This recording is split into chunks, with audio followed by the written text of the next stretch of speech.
Hello friends, learn in short में आपका एक बार फिर से स्वागत है। मेरा नाम है सरस और आप देख रहे हैं लर्न इन शॉर्ट।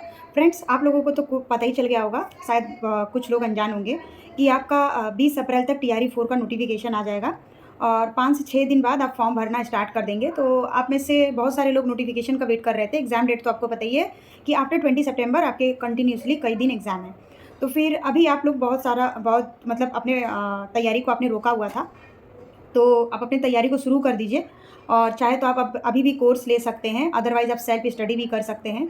इंपॉर्टेंट होता है पीवाईक्यूज़ वगैरह और मॉक टेस्ट लगाना, वो तो चलिए मैं आपको नेक्स्ट वीडियो में बताऊंगी। तो फ्रेंड्स, इस वीडियो में मुझे ये बताना है कि नोटिफिकेशन का डेट कंफर्म हो गया है और फॉर्म भी आपका 25 अप्रैल से फिल होने लगेगा। तो फ्रेंड्स, बात यहाँ पे ये था कि जिन्होंने अपनी तैयारी को रोक दिया है वो अपनी तैयारी को कहाँ से शुरू करें।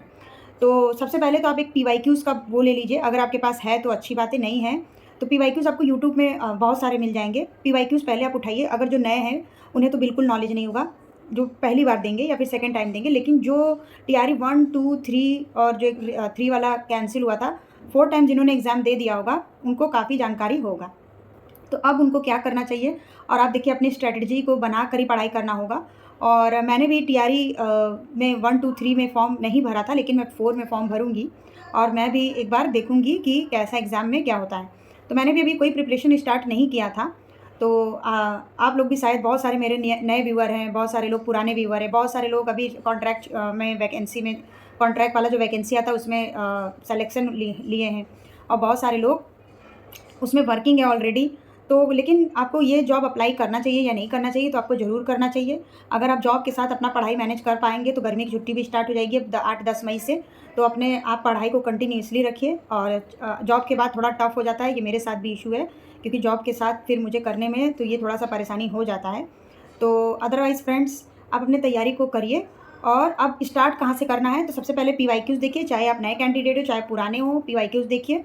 एक अगर आप कहीं से भी बिलोंग करते हो, और मैं आपको एक वीडियो बनाऊंगी कि अदर स्टेट वाले इस फॉर्म को भर पाएंगे कि नहीं भर पाएंगे। पता आप लोगों को होगा, लेकिन अभी भी बहुत सारे लोग कन्फ्यूजन में। ये वीडियो मैं आपको लगभग 15-20 दिन पहले देने वाली थी, लेकिन अभी जब नोटिफिकेशन आ नहीं रहा है तो फिर मैं उस पर बात नहीं की कि अदर स्टेट वाले फॉर्म भर पाएंगे कि नहीं भर पाएंगे। तो इससे रिलेटेड मैं एक वीडियो बनाऊंगी। और अब आपको कंटिन्यूसली बीपीएससी टीआरई 4.0 से रिलेटेड बहुत ज़्यादा जानकारी मिलेगी। और मैंने जो पूरा एनालिसिस किया है मैं वो भी चीज़ें आपको बताऊंगी कि मैंने पूरे पेपर का एनालिसिस कर लिया है।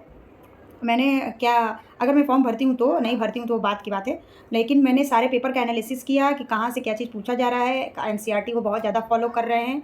और पूरा मतलब समझ लीजिए कि मैंने सारे सब्जेक्ट का एनालिसिस कर लिया है कि हिंदी में क्या बनता है, इंग्लिश में क्या बनता है, पीआरटी का बात कर रहे हैं। और चाहे तो 6 to 8 टीजीटी पीजीटी का भी मुझे पता ही है, क्योंकि मैंने सारे पेपर का एनालिसिस किया है।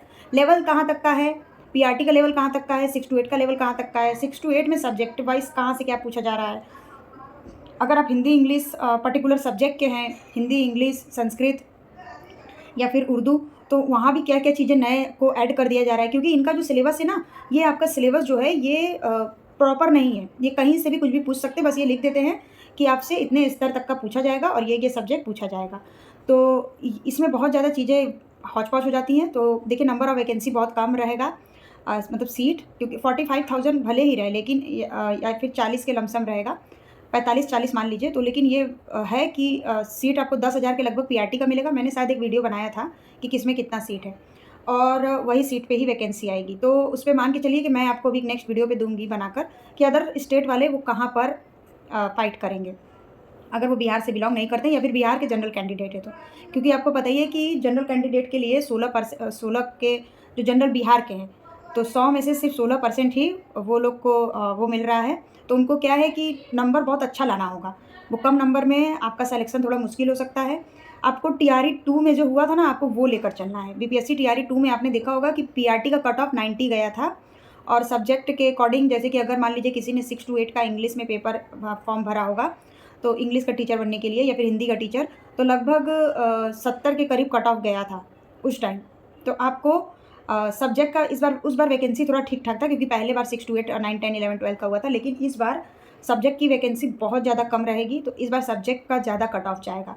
और पेपर आपका सेम उसी पैटर्न पे बनेगा, पेपर में कोई बदलाव नहीं होगा, ना सिलेबस में कोई बदलाव होगा। हाँ, लेकिन कुछ भी नया ये डाल देते हैं। और एनसीईआरटी और बिहार का एससीईआरटी को फॉलो करना है आप लोगों को। तो अभी से आप अपनी तैयारी में लग जाइए। आपके पास अप्रैल छोड़ दीजिए, मई, जून, जुलाई, अगस्त, आपके पास 4 महीना, सितंबर मान के चलिए 5 महीना है, क्योंकि लास्ट सितंबर में एग्ज़ाम है। तो फ्रेंड्स, ओवरऑल इस वीडियो में इतना ही है। आप अपनी तैयारी को स्टार्ट कर लीजिए, पीवाईक्यूज़ देख लीजिए, और मैंने सारे पेपर को एनालिसिस कर लिया है। मैं आपको नेक्स्ट वीडियो में बताऊँगी। एक तो ये बताऊँगी कि अदर स्टेट वाले इसमें आ सकते हैं कि नहीं, दूसरा मैं बताऊँगी कि पेपर कहाँ से क्या चीज़ बनता है, किस सब्जेक्ट में कितने क्वेश्चन आते हैं, और पर्टिकुलर मैं सब्जेक्ट वाइज़ एक वीडियो बना दूँगी कि हिंदी में हिंदी और इंग्लिश तो आपका वो रहता है 30 नंबर का, लेकिन 120 नंबर में जो रहता है, जिसमें आपका साइंस है, पॉलिटी है, हिस्ट्री है, इंडियन नेशनल मूवमेंट है, बिहार स्पेशल है, और मैथ है, रीजनिंग है। मैथ रीजनिंग भी ठीक-ठाक लेवल का पूछता है, तो उस हिसाब से आपको अपनी तैयारी को करना है। और एक अच्छा आपको पीवाईक्यूज़ लगाइए, उसके बाद एनसीईआरटी, एससीईआरटी फॉलो करिए, और मॉक टेस्ट लगाना बहुत ज़्यादा इंपॉर्टेंट है, जिससे आपको पता चल पाएगा कि आप कहाँ पर फँस रहे हैं और कहाँ पे आपको क्या चीज़ करने की आपको ज़रूरत है।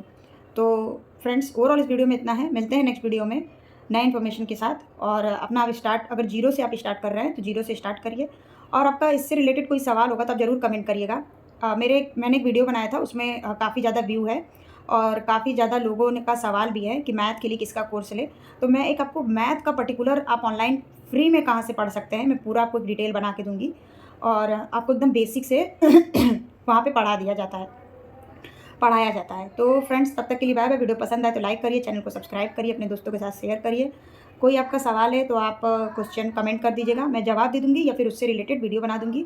अभी मैं बिहार बीपीएससी टीआरई 4.0 और यूपी से जो यूपी टेट है, उसी दोनों से रिलेटेड मैं वीडियो बनाऊँगी, क्योंकि अब जो संविदा शिक्षक का पॉइंट है, अब यहाँ पे ख़त्म भी होता है, क्योंकि सबका जॉइनिंग होना स्टार्ट हो गया।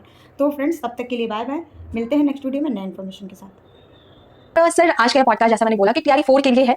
तो सर काफी लंबे समय से जो है टीआरई 4 के जो शिक्षक अभ्यर्थी हैं वो टीआरई 4 के विज्ञापन को लेकर के उनकी बहुत सारे सवाल हैं, उनकी जिज्ञासाएं हैं, और लगातार टीआरई 4 को लेकर के वो सवाल भी कर रहे हैं कि टीआरई 4 का विज्ञापन आखिर कब जारी होगा। तो सर सबसे पहला तो मैं ये पूछना चाहूंगी सर कि आखिर टीआरई 4 में जो इतना विलंब हो रहा है, तो सर इस डिले का क्या वजह है, आखिर क्यों इतना डिले हुआ इस विज्ञापन को जारी करने में, और सर क्या रीजन है? पहली बात की विलंब की परिभाषा क्या है। जब मैंने या आयोग द्वारा यह दे दिया गया है कि 22 से 27 सितंबर को टीआरई 4 की परीक्षा आयोजित की जाएगी, यूजुअली 3 महीना पहले हम लोग उसके प्रश्न पत्र तैयार करने से लेकर अन्य चीज़ों पर ध्यान देते हैं। अभी 6 महीना बचा हुआ है, तो मुझे समझ नहीं आता कि इतनी हड़बड़ी क्यों है कि विज्ञापन तुरंत जारी कर दिया जाए। ये कुछ लोग बहकावा में आकर के परेशान हो रहे हैं, और बहकाने वाले लोग भी मैं देखता हूँ कि सोशल मीडिया पर एक्टिव रहते हैं। तो ये कोई मतलब नहीं है कि टीआरई 4 का विज्ञापन जल्द आ जाए। डेट जब एग्जाम का दे दिया गया 22 से 27 सितंबर होगा, तो हमारे पास जून तक का टाइम है। जून तक भी हमारे दृष्टिकोण से कोई विलंब नहीं है। लेकिन खैर, विलंब होने का 2-3 कारण था। एक तो गेस्ट टीचर के मामले में मामला अटका हुआ था, जो अभी शिक्षा विभाग से प्राप्त हो गया। अल्पसंख्यक कल्याण विभाग में भी महिला आरक्षण के बारे में थोड़ी त्रुटि थी, जिसको कि प्राप्त कर लिया गया बैठक करके, और भी कुछ परिवर्तन किया गया इस बार, जिसके चलते भी विलंब हुआ। लेकिन विलंब मैं फिर से दोहराना चाहूँगा, कोई विलंब नहीं है। 22 से 27 सितंबर को परीक्षा होगी, अभ्यर्थी उसकी तैयारी करें। परीक्षा आयोजन कराना हमारा काम है, फॉर्म भरना हमारा काम है। सर इसी के साथ मैं ये पूछना चाहूंगी, और मेरे साथ जो लाखों अभ्यर्थी हैं सर, उनका ये सवाल है कि आखिर टीआरई 4 की वैकेंसी अब कब आएगी सर, अब कितना विलंब है, और कब तक ये जारी हो जाएगा सर? टीआरई 4 का जो नोटिफिकेशन है आयोग की तरफ से कब तक अभ्यर्थियों के लिए दे दिया जाएगा? देखिए, अब टीआरई 4 का नोटिफिकेशन 3-4 दिन में जारी कर दिया जाएगा, लेकिन फॉर्म भरने की तिथि 25-26 के आसपास रखी जाएगी। वह इसलिए कि 25 से 30 71वीं कंबाइंड की मुख्य परीक्षा है, और 23 तारीख को भी एक परीक्षा है, तो उसका एडमिट कार्ड डाउनलोड होने का समय 17 से लेकर 23 तक है। आयोग ये नहीं चाहता है कि उनको एडमिट कार्ड डाउनलोड करने में किसी तरह की कठिनाई हो, क्योंकि टीआरई 4 के नोटिफिकेशन निकलने पर बहुत लोग आपाधापी में फॉर्म भरना चाहेंगे। तो ऐसी स्थिति में जब लाखों या बड़ी संख्या में लोग फॉर्म भरने लगते हैं, तो एडमिट कार्ड डाउनलोड होने में कठिनाई होती है। तो इसीलिए फॉर्म भरने का तिथि जो है वो 25 या 26 रखा जाएगा, जो कि नोटिफिकेशन में लिखा हुआ रहेगा। नोटिफिकेशन 3 से 4 दिन में प्रकाशित कर दिया जाएगा। तब तो ये उन लाखों शिक्षक अभ्यर्थियों के लिए खुशखबरी की है जो काफी लंबे समय से जो है टीआरई 4 की वैकेंसी के लिए मांग कर रहे थे और इंतजार भी कर रहे थे। तो अब आपका इंतजार यहीं समाप्त होता है। सर ने जैसा बताया कि अब बहुत जल्द आयोग के द्वारा नोटिफिकेशन जारी कर दिया जाएगा।